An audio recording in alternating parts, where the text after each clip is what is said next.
Be presenting about persistent epithelial defect. Persistent epithelial defect is basically an entity. So I have with me Dr. Pranav More, Dr. Geeta Behra, myself JATIN ASHAR, and Dr. Samir, who's unfortunately not there today, and Dr. Praful Maharana. We all happen to be alumni from RP Center, and I'll be speaking about the surgical management of persistent epithelial defect. Should I start this topic? This will be the last thing Geeta is supposed to start. Yeah. The layout would be, actually Dr. Geeta would be speaking to us about the pathogenesis of persistent epithelial defect. Dr. Praful is going to be speaking on a part of the medical management and newer advances in medical management. Pranav is going to be speaking about commonly used medical management, the stage-wise medical management, and I'll be speaking about the recalcitrant cases wherein we would be sorting to the surgical management.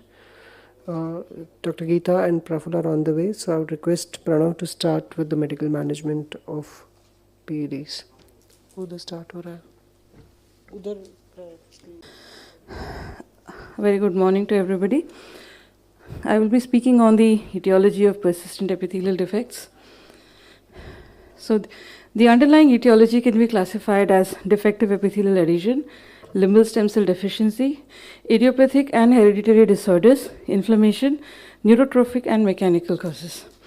So this is a cross-section of a patient with a persistent epithelial defect, and there's a cross-section of the normal cornea.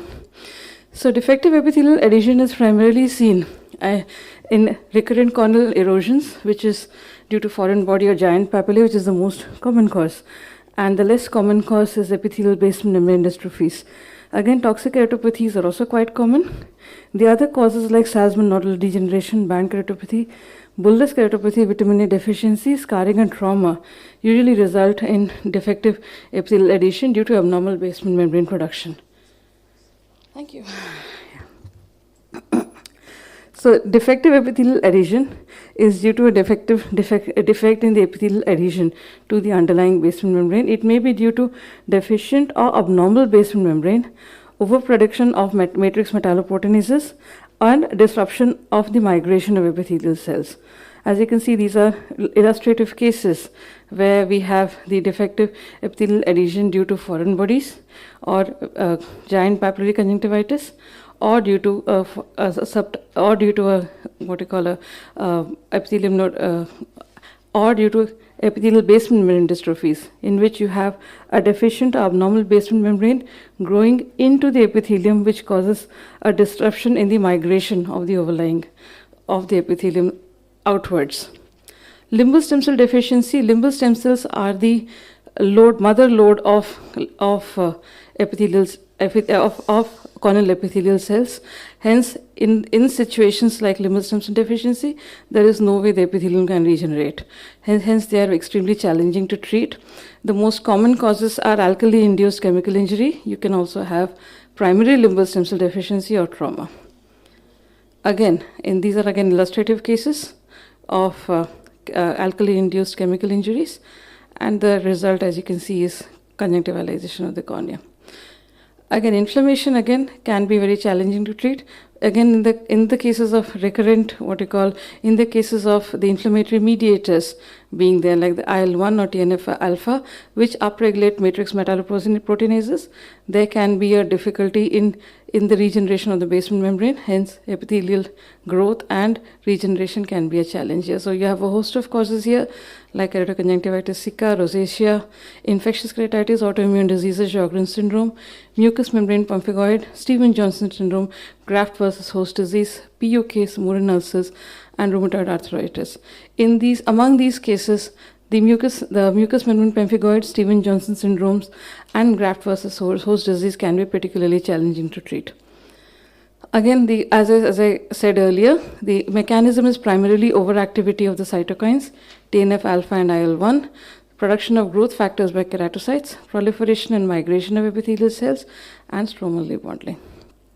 Again, this is a case of ocular graft versus host disease with a PED in the right eye. Again, this would require a prolonged, treatment. Neurotrophic causes. Again, damage to the ophthalmic division or trigeminal will generally lead to neurotrophic ulcers. Again, the damage to the ophthalmic division or trigeminal will lead to decreased blink rate, a decreased secretion of tears, and decreased secretion of the meibomian, a decreased meibomian secretion, among other things, and degeneration of tissue. The most common causes here tend to be diabetes mellitus, severe dry eye, current or past hepatic keratitis, anesthetic abuse, and traumatic or post-operative nerve damage. Again, this is a case of a neurotrophic ulcer in a stroke patient, which is again a great challenge to treat. Among the mechanical causes, they also tend to be extremely common. Again, you have lagophthalmos, entropion or ectropion, trichiasis, blepharospasm, pseudomembranes or tarsal scars, trachoma, severe dry eye disease, Sjogren's syndrome, herpetic infection, chemical or thermal injuries resulting in burns. Again, the mechanism is recurrent abrasions that can lead to depletion of the epithelial cells faster than they can be regenerated. Dry or inflammatory ocular surfaces or corneal erosion from eyelid abnormalities will also worsen the condition. This is again cases of entropion and lagophthalmos. As you can see, there's a PED forming inferiorly. Idiopathic and hereditary cause disorders like aniridia and corneal stromal and epithelial basement membrane dystrophies. Again, the mechanism here is deficiency of limbal stem cells and abnormal basement membrane adhesion. Aniridia with primary LSCD and map-dot fingerprint are typical examples. Yes. Thank you.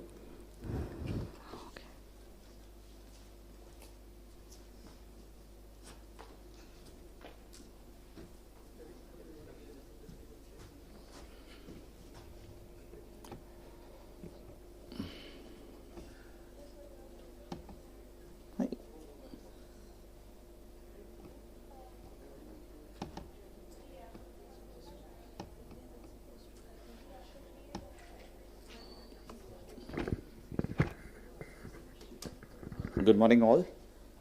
I would like to thank the AIOS Scientific Committee for giving me the opportunity to speak here in the IC course. Dr. Jatin for including me in this IC on a topic which is an intriguing topic, especially when it refuses to heal. So if we go by the definition of what a persistent epithelial defect is, it's something which means that the epithelial defect refuses to close, heal within that first 10 to 14 days after the trauma. Whether the trauma is because of a mechanical cause, inflammatory cause, or some epithelial basement membrane issues, if it doesn't seal off in the next 10 to 14 days, it has to be labeled as PED, and that's where the real challenge starts. Dr. Geeta happened to explain the pathophysiology of epithelial defect. It's basically an interplay between pro-inflammatory markers and the healing process. Whoever takes the upper hand will end up causing you the situation and will take you to those stages. So if the pro-inflammatory markers are high, it reduces the chance of epithelial healing. Whereas if you introduce certain things or allow the healing markers to survive or flourish, you tend to see a healing epithelial defect. Dr. Geeta has already discussed the etiologies. To me, I feel that there are certain etiologies which are manageable, treatable, which, if overlooked, can help, can mess up the situation. So certain treatable, manageable etiologies, if looked into and managed in time, the probability of developing a PED would be lesser. But there are certain conditions like a congenital corneal anesthesia, congenital limbal stem cell deficiencies, patients with recurrent erosion syndromes, patients who have an underlying neurotrophia, which could be because of a neurological cause or some other reason which has affected the trigeminal nerve innervation, can be the toughest to treat in terms of persistent epithelial defects. Whereas most of the other ones, inflammatory, mechanical causes, limbal stem cell to a certain extent, these we know as surgeons, ophthalmic surgeons, I believe we know we can tackle them and try and hasten or assist the healing of a persistent epithelial defect. The ones that really I feel have always been troublesome are the ones which are based on the cause of neurotrophia. So these are the stages that an persistent epithelial defect goes through. As I said in the beginning, there's an interplay between the pro-inflammatory markers and the healing markers. Any tip-off towards the pro-inflammatory will cause a PED. The three stages that we normally see of neurotrophia are basically one where there is shedding of the epithelial cells in the form of erosions. A mild stromal subepithelial sub-basement membrane scarring could be seen, and a very bad tear film. When this persists, this is when we land up having a PED. Third thing, obviously, stage 3 would be one where the PED starts getting infected. There is stromal lysis, there could be necrolysis, and complications. That would be the stage 3 of this situation. So as I said, when you suspect a PED, when you see a PED, you should suspect neurotrophia or neurotrophic keratitis. Look for the sensations both in the normal area and the affected area. If the sensations are normal, unlikely that this was neurotrophic, because as I said, neurotrophic keratitis would be the ones which would be difficult to treat if they are the responsible factors for PED. What has been noticed is that, as I said, there are going to be associated ocular surface disorders or problems which can be treated, managed. They need to be addressed first. In spite of that, there is a PED, then we have a stage-wise approach. I'll go through each of them separately. Stage 1 is the where you have erosions, you have neurotrophia, and you want to remove all the preservatives from your topical medications. The best way here is to treat with preservative-free lubricants, both in the form of drops and gels. Doesn't work, and you still end up having a large PED which is not responding to the medical treatment. There are other medical options which I'll discuss. And when all this fails, then we need to call in Dr. Jatin for his surgical management. So, as I said, treat the underlying correctable disorders, so avoid NSAIDs, lid abnormalities, systemic comorbidities. If patients have systemic conditions which lead to secondary Sjogren's and all, see to it that the systemic inflammation has come down with assistance from a physician. LSCDs can be managed surgically, providing the appropriate nutrients for reepithelialization. So, basically, epithelial growth factors, platelet-derived growth factors. These are all new options that we know have been healing aspects for epithelialization, but we have a very limited source of these. As I said, preservative-free lubricants, autoserum in the form of either 20% or 50% can be used. Currently available in the market is a recombinant human nerve growth factor. Pretty expensive. It's called oxyvirate. Can try insulin drops. The other ones are more of clinical trial-based or research-based molecules rather than practice-based molecules. So what options that we can try as a step up is first try preservative-free lubricants, avoid NSAIDs, avoid preservatives in your medications. Autoserum drops is possible to make, a cumbersome job, need to draw a lot of blood, get it centrifuged, can't use it beyond 24 hours to 48 hours, have to be refrigerated, high risk of contamination, all sorts of things. Adding a topical azithromycin or an oral doxycycline or mucomix or N-acetylcysteine helps reduce the MMPs, reduce the pro-inflammatory cytokines, and therefore assists in healing. They are not basically the treatment, but they are assistants to allow epithelialization. One of the papers that I happened to come across suggested using topical insulin 1 unit per ml. The standard Humulin S insulin can be mixed with lubricants and can be tried. There have been very convincing results. Personally, I haven't tried. The other ones which are not available in India are available. FDA approved are RGTAs, recombinant human nerve growth factor, Senigermin, which is also called as oxervate.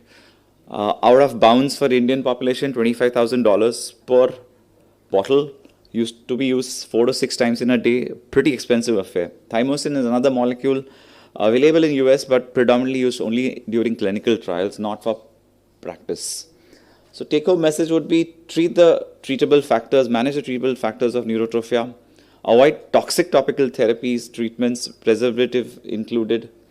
Trial of medical treatment is a must before you say that this is not going to respond. And my personal experience, it's always been the surgical thing that has saved us through this PED.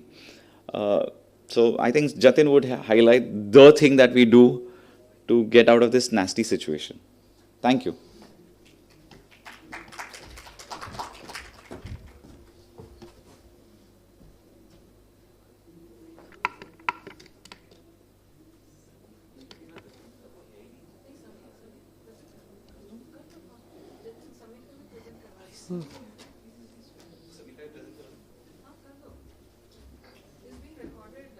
Okay. No, because he's not there. Okay.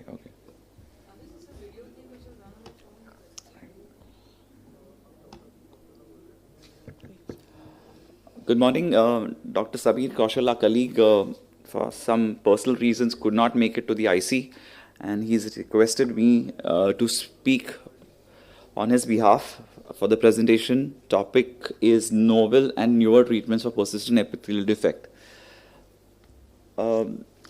There's a battery of new drugs that are available in the market. My previous slide in my presentation, I happened to show certain things that are available in India, certain things that are not available in India. But for academic point of view, for interest point of view, it's essential for us to know what are things that are available as treatment. So there's a huge list of it: topical fibronectin, thymosin beta 4, fibronectin-derived peptides, Nexagon, epithelial growth factors, insulin-like growth factors, topical insulin, human growth hormone, albumin eye drops, RGTAs, amniotic membrane extracts, senogermin, and corneal neutralization. So these are there in the market. Fibronectin is a glycoprotein vital in cellular adhesion in the extracellular matrix. So it helps the epithelial cell bind to the basement membrane. Available, it's there in our blood. It's prepared through the autoserum, but commercially, it's not so easily available. Thymosin beta, as I had said, that promotes angiogenesis, so helps healing very fast. Has a little bit of metastatic potential, but obviously the doses that we use does not land up causing any problems at the limbal stem cell level. Helps downregulate most of the inflammatory markers and promotes epithelialization. Nexagon, also called as antisense oligodioxynucleotide, it downregulates connexin 43, which is considered to be an expressed marker in terms of a pathological ocular surface situation. So commonly they've said that you can use this in patients who've had ocular burns, chemical or thermal, and helps recover from this. It also helps to reduce the inflammation and edema associated with such trauma. Epithelial growth factor is a direct implication of allowing epidermal or epithelial growth. So this helps both proliferation, migration, and helps in assisting. Again, these are predominantly being done as clinical trials. These molecules are available for clinical trials, not as commercial use for practice. Insulin-like growth factor and insulin, both, as I mentioned, are an amazing concept that can be used, have been used quite extensively in the Western world, using insulin-like growth factors and pure human insulin, again, to treat patients more so with diabetic epitheliopathies. Human growth factor, difficult to extract, very small amounts, very expensive, but very ambiguous results in this. There are some papers which suggest that yes, they are effective. Some papers say they don't work much. So not really a great molecule to be discussed. Albumin eye drops, we all know our serum, autoserum has these, and autologous serum has these components, and albumin seems to be helpful in treating ocular surface disorders. RGTA, as I said, not available here. It's available in France. They've been using it. It's also available in US.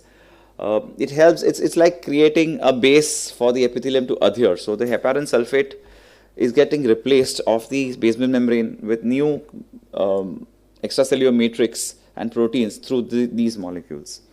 Amniotic membrane extracts, we know amniotic membrane is a great healer in dire situations of ocular surface disorders, and the extracts have been used as drops in some situation. Corneal neurotization is a new thing. It's like corneal nerve transplants using supraorbital or supratrochlear nerves of the contralateral side, or can even do a sural nerve transplant to get the neurotrophia out of it. Senergermin or Oxervate, super expensive, $25,000 for a bottle, 4 times a day, out of reach for current Indian population, and but has very promising results. One of the talks by Dr. Dua also has asserted the use of this molecule. Scleral contact lenses, a brilliant option. We've had great results in these with this in especially severe Stevens-Johnson syndrome patients, where you didn't want to do a surgical rehab, and we've bought time by using scleral contact lenses. Thank you. Thank you, Pranav.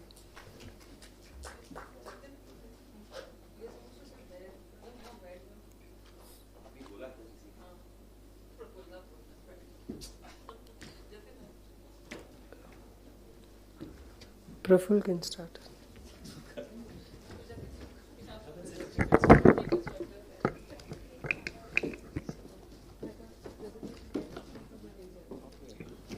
Good morning, everyone. My talk was supposed to be the first one, but I'm a little bit late. I'm extremely sorry for that, and don't think that I'm an alcoholic. It was the Mumbai traffic in morning which I underestimated.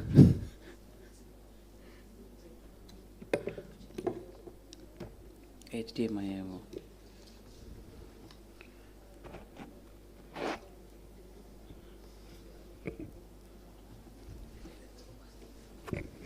So my topic is anatomy and physiology of epithelial healing. In the meantime they do this, I'll just start what is it exactly.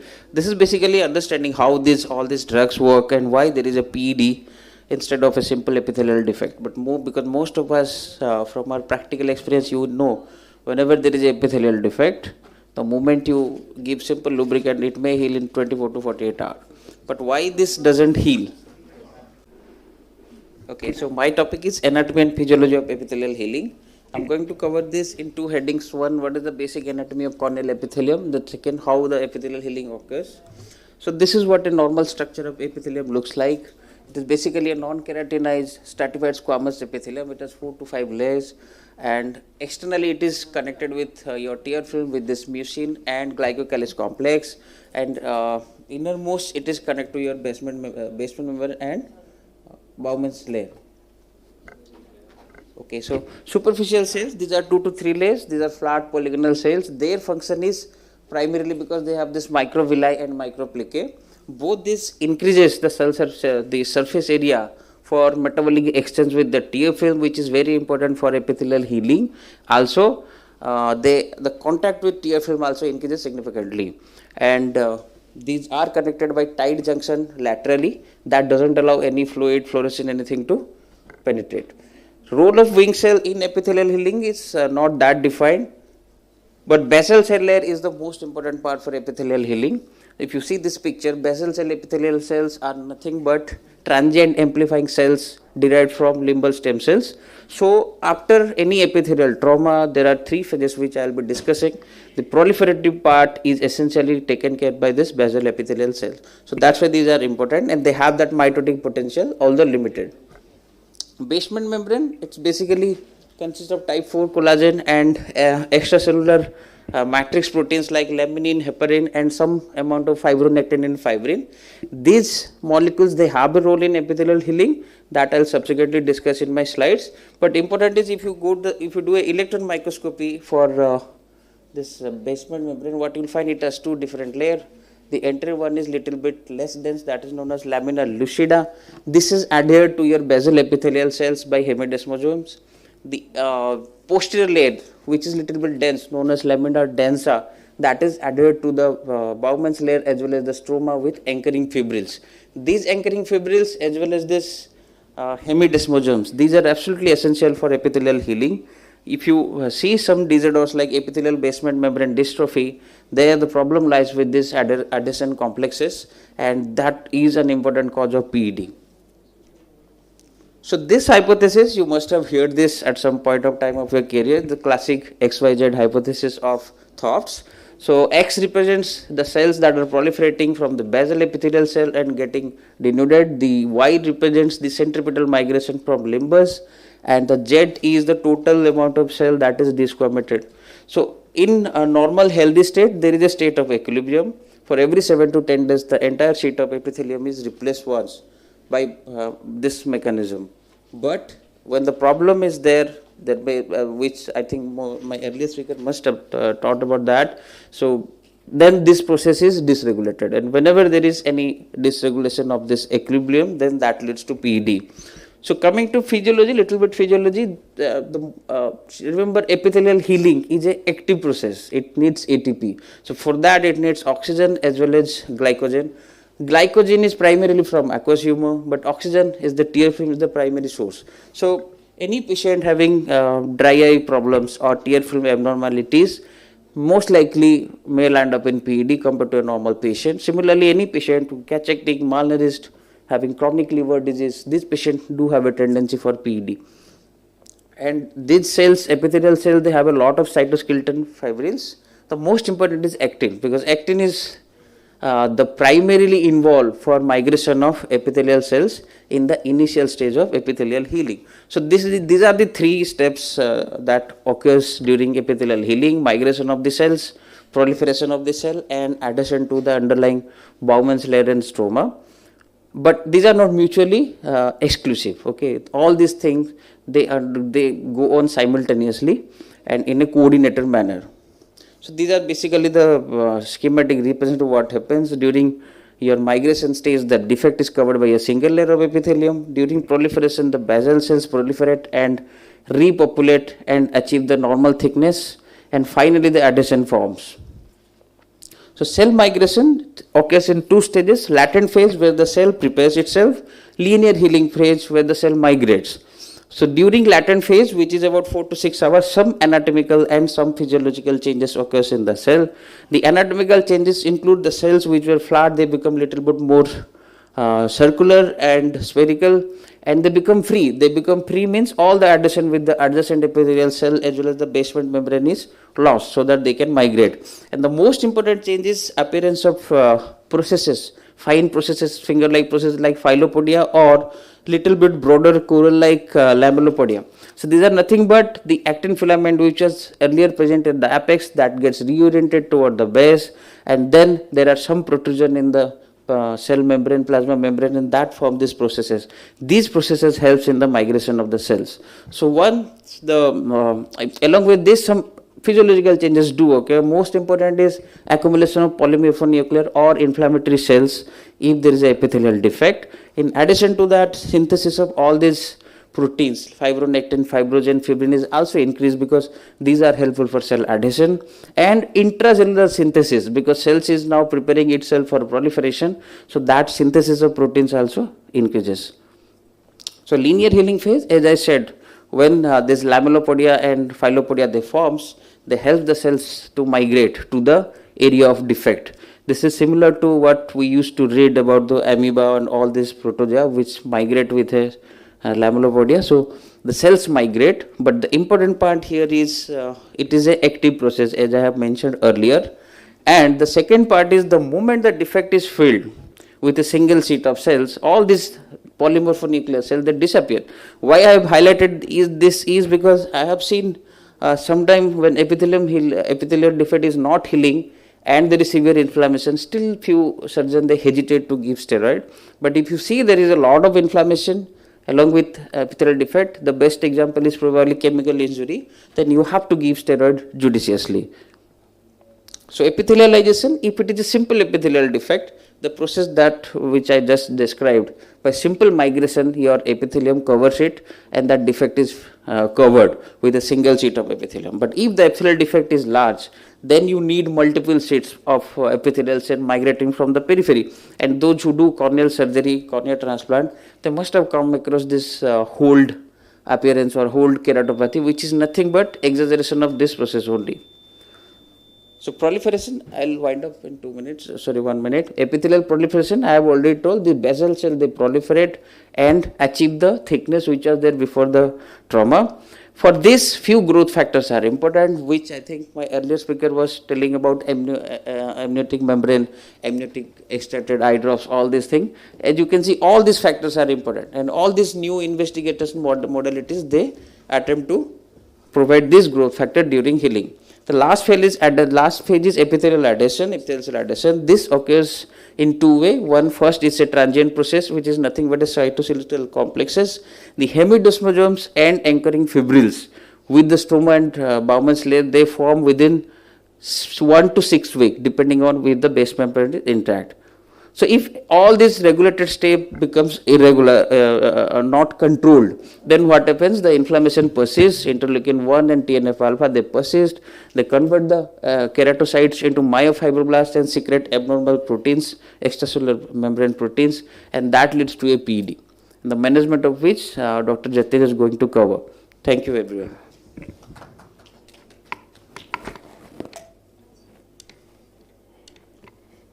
Thanks, Praful.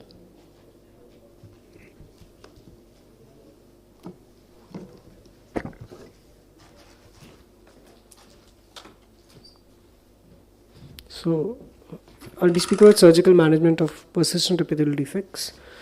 The layout would be why and when would we start doing surgical management: surface stabilization, surface reconstruction, and surface protection.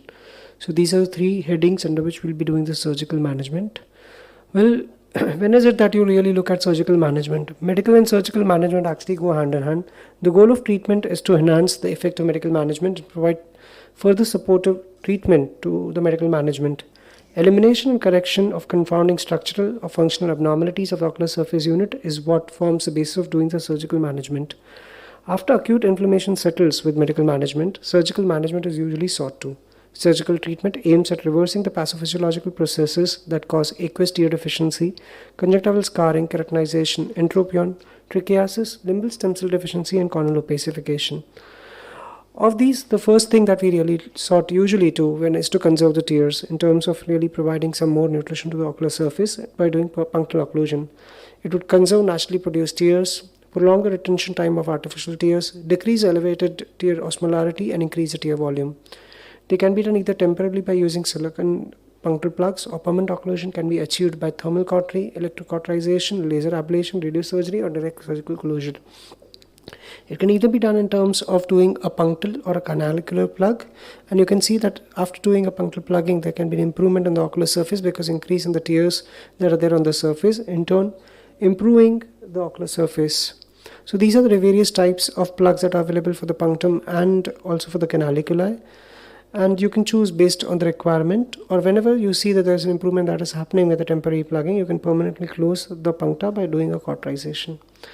Trichiasis repair is another important thing which is done because ocular surface protection is quite important, and if there is any confounding factor in terms of a trichiatic lash or an entropion, that needs to be surgically corrected in order to have decreased mechanical trauma to the ocular surface unit and the cornea, thus improving the health of the cornea and healing the persistent epithelial defect. That can be done either by epilation, cryoepilation, or electrolysis.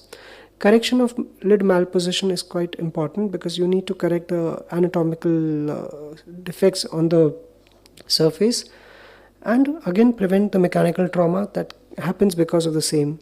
Amniotic and mucous membrane transplantation again are important as covered by Pranav about the various effects that the amniotic membrane has in terms of the improved growth factors.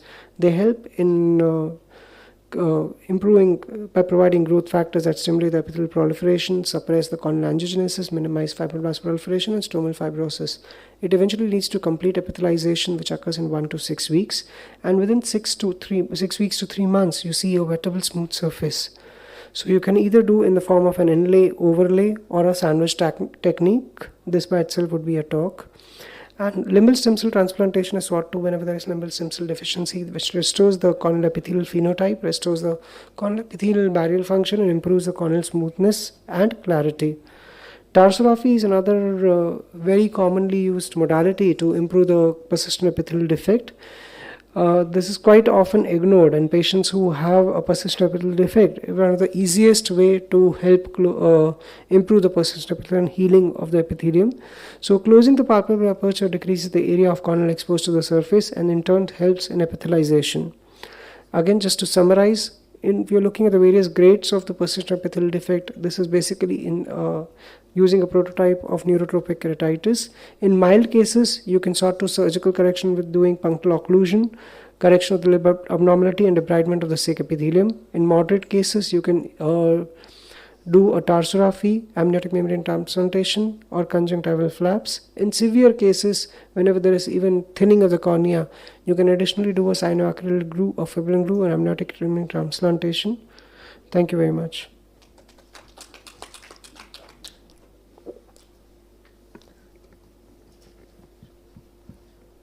So, a small, this one in a small discussion in the panel. So, which is the most commonly used surgical technique? Tarsorrhaphy. Yeah. So, it's something that I think any ophthalmologist can do whenever there is a epithelial defect. I mean, a lot of times people don't do it because they feel that will lead to a lot of cosmesis issues to the patients, but this is something that is quite simple and gives very good results for patients. Again, a good examination, because a lot of times we are just examining the patient on the slit lamp. It is quite important when you're talking to the patient, just look at the face of the patient, whether the patient is an infrequent blinker, whether the blinking is complete or incomplete, or even if the patient who has sometimes patient who have increased exposure in terms of thyroid problems. These are also have to be looked at by talking to the patient, and while you're talking, you also do a proper face examination of the patient so you know what you're dealing with. So that would also help you decide your surgical treatment. And look at the whole ocular surface unit as a one single unit, because you may just land up trying to treat the cornea, but if you are having a trichiatic lash or an entropion or an ectropion, these need to be addressed initially before you are trying to treat the persistent epithelial defect. Otherwise, the defect is not going to heal.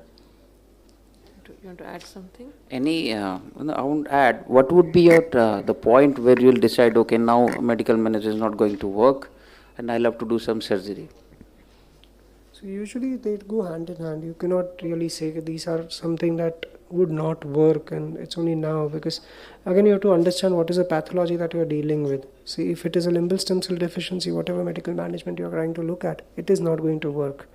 You have to understand the pathology behind the persistent epithelial defect, understand the causative effect or causative reason for having the PED, and accordingly tailor make your treatment, because there is no set algorithm that you can follow for these kind of cases. Each case has to be individually handled and based on the pathology treated. In addition to that, I would also like to add there is a certain time frame that we always keep in mind, that everyone has their own what you call the way they rate progress as far as patient recovery is concerned, but 2 to 3 weeks is a time frame beyond which I think none of us wait before taking a decision to do some sort of a surgical treatment, either it's a tarsorrhaphy or an amniotic membrane, I think. Has anybody had an experience where the tarsorrhaphy healed the defect, the tarsorrhaphy was opened, and the patient again came back? It can happen. So in that situation, a lot of times you need to really tell the patients that, I mean, see, it depends on your threshold when would you want to open the tarsorrhaphy. A lot of times you have to keep it for a very long time. See, because the basic pathophysiology, especially in neurotrophic cases, you're not addressing by doing a tarsorrhaphy. You're just temporarily healing the defect. But in that case, sometimes you really need to keep it for a very long time. I noticed this in somebody who's undergone a neurosurgery, yes, especially for the acoustic neuromas, and they'll end up having so recurrent in neurotrophic cases, you really need to. Boston scleral, mini scleral contact lenses. Yes. Yeah. I think they are a good alternative to temporary tarsorrhapy. Again, affordability is a problem. If the patient can afford, it's easy, but sometimes there are cases where even I have done a tarsorrhaphy and just left it because I know the patient just cannot afford anything else, and there's no point in, and just tell the patient, okay, it's going to be a little uncomfortable, but I have kept it just lateral so it won't worsen your vision, but you have to put up with the cosmetic blemish that's there for the greater good. So they're okay with that. They know they can't shell out the money for a Boston scleral lens or a mini scleral. Yeah. Well, but some places they can't afford even that. They're right down to the bone. So can't do that. Thank you. Thank you, everyone. Thank you. Thank you.